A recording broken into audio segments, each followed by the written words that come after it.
Kembali lagi bersama saya, Wong LA, ada di LA untuk jadi berkat yang luar biasa. Puji Tuhan, hari ini kita sudah memasuki kitab Yohanes, di mana kita akan belajar satu kitab dari kitab Yohanes yang luar biasa, di mana dari pelayanan Tuhan Yesus sampai Tuhan Yesus mati dan sebagainya ada di dalam kitab ini. Silakan menikmati, silakan membaca kitab ini, biar kitab ini menjadi berkat bagi kita semua, dan kita boleh mengalami satu terobosan besar, karena Tuhan kita, Tuhan yang luar biasa. Selamat menikmati pembacaan kitab Yohanes. Jika Bapak Ibu membutuhkan pertanyaan, silakan kasih kolom di komentar di bawah untuk kita bisa jawab, untuk kita bisa bantu Bapak Ibu semuanya. Saya percaya melalui pembacaan kitab Yohanes ini, Bapak Ibu menerima berkat Tuhan yang luar biasa, dan doanya semuanya dijawab dan mujizat terjadi dalam kehidupan kita semua. Mantap. Yohanes pasal 19. Lalu Pilatus mengambil Yesus dan menyuruh orang menyesah dia. Prajurit-prajurit menganyam sebuah mahkota duri dan menaruhnya di atas kepalanya. Mereka memakaikan dia jubah ungu, dan sambil maju ke depan, mereka berkata, "Salam, hai Raja orang Yahudi." Lalu mereka menampar mukanya. Pilatus keluar lagi dan berkata kepada mereka, "Lihatlah, aku membawa dia keluar kepada kamu, supaya kamu tahu bahwa aku tidak mendapati kesalahan apapun padanya." Lalu Yesus keluar, bermahkota duri dan berjubah ungu. Maka kata Pilatus kepada mereka, "Lihatlah manusia itu." Ketika imam-imam kepala dan penjaga-penjaga itu melihat dia, berteriaklah mereka, "Salibkan dia, salibkan dia." Kata Pilatus kepada mereka, "Ambil dia dan salibkan dia, sebab aku tidak mendapati kesalahan apapun padanya." Jawab orang-orang Yahudi itu kepadanya, "Kami mempunyai hukum, dan menurut hukum itu ia harus mati, sebab ia menganggap dirinya sebagai anak Allah." Ketika Pilatus mendengar perkataan itu, bertambah takutlah ia.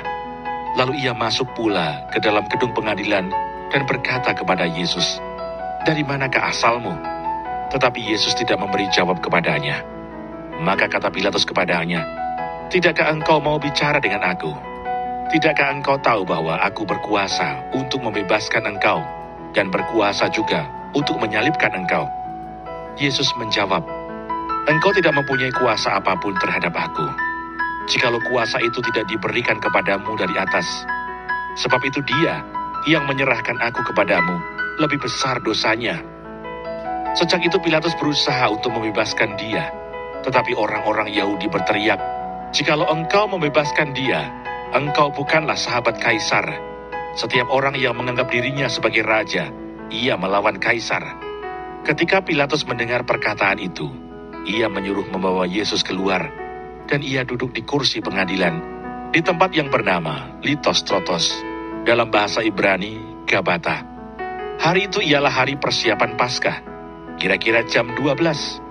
Kata Pilatus kepada orang-orang Yahudi itu, "Inilah rajamu." Maka berteriaklah mereka, "Enyahkan dia, enyahkan dia, salibkan dia." Kata Pilatus kepada mereka, "Haruskah aku menyalibkan rajamu?" Jawab imam-imam kepala, "Kami tidak mempunyai raja selain daripada Kaisar." Akhirnya Pilatus menyerahkan Yesus kepada mereka untuk disalibkan. Yesus disalibkan. Mereka menerima Yesus sambil memikul salibnya. Ia pergi keluar ke tempat yang bernama Tempat Tengkorak, dalam bahasa Ibrani, Golgota.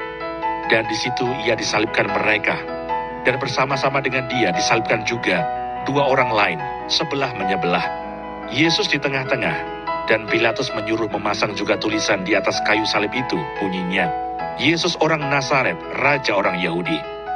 Banyak orang Yahudi yang membaca tulisan itu, sebab tempat di mana Yesus disalibkan letaknya dekat kota, dan kata-kata itu tertulis dalam bahasa Ibrani, bahasa Latin, dan bahasa Yunani. Maka kata imam-imam kepala orang Yahudi kepada Pilatus, "Jangan engkau menulis Raja orang Yahudi, tetapi bahwa ia mengatakan, 'Aku adalah Raja orang Yahudi.'" Jawab Pilatus, "Apa yang kutulis tetap tertulis." Sesudah prajurit-prajurit itu menyalibkan Yesus, mereka mengambil pakaiannya, lalu membaginya menjadi 4 bagian, untuk tiap-tiap prajurit 1 bagian, dan jubahnya juga mereka ambil. Jubah itu tidak berjahit dari atas ke bawah, hanya satu tenunan saja. Karena itu mereka berkata seorang kepada yang lain, "Janganlah kita membaginya menjadi beberapa potong, tetapi baiklah kita membuang undi untuk menentukan siapa yang mendapatkannya. Demikianlah hendaknya supaya genaplah yang ada tertulis dalam kitab suci.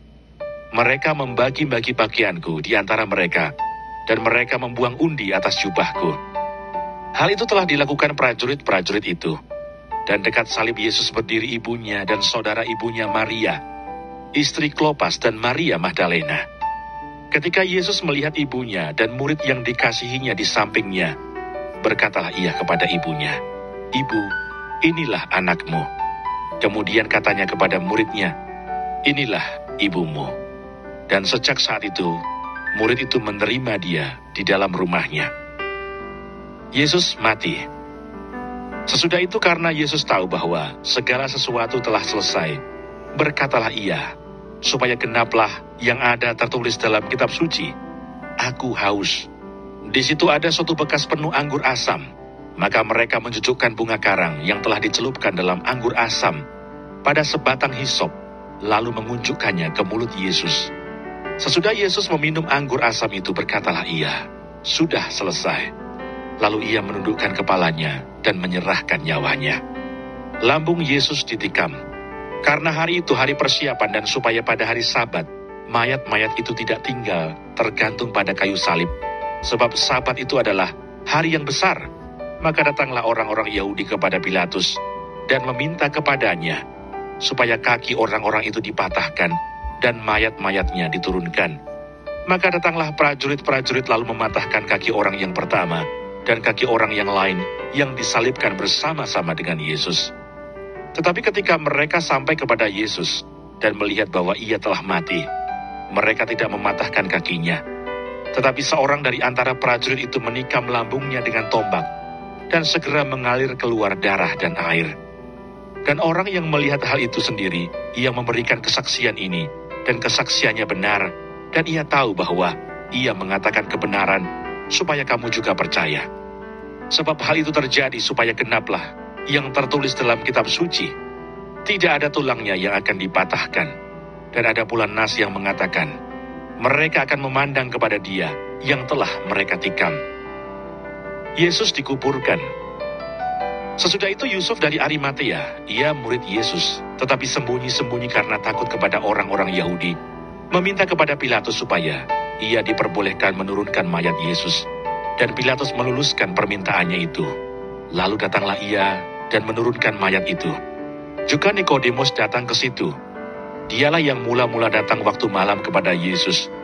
Ia membawa campuran minyak mur dengan minyak gaharu, kira-kira 50 kati beratnya. Mereka mengambil mayat Yesus, mengapaninya dengan kain lenan, dan membubuhinya dengan rempah-rempah menurut adat orang Yahudi bila menguburkan mayat. Dekat tempat di mana Yesus disalibkan, ada suatu taman, dan dalam taman itu ada suatu kubur baru, yang di dalamnya belum pernah dimakamkan seseorang. Karena hari itu hari persiapan orang Yahudi, sedang kubur itu tidak jauh letaknya, maka mereka meletakkan mayat Yesus ke situ.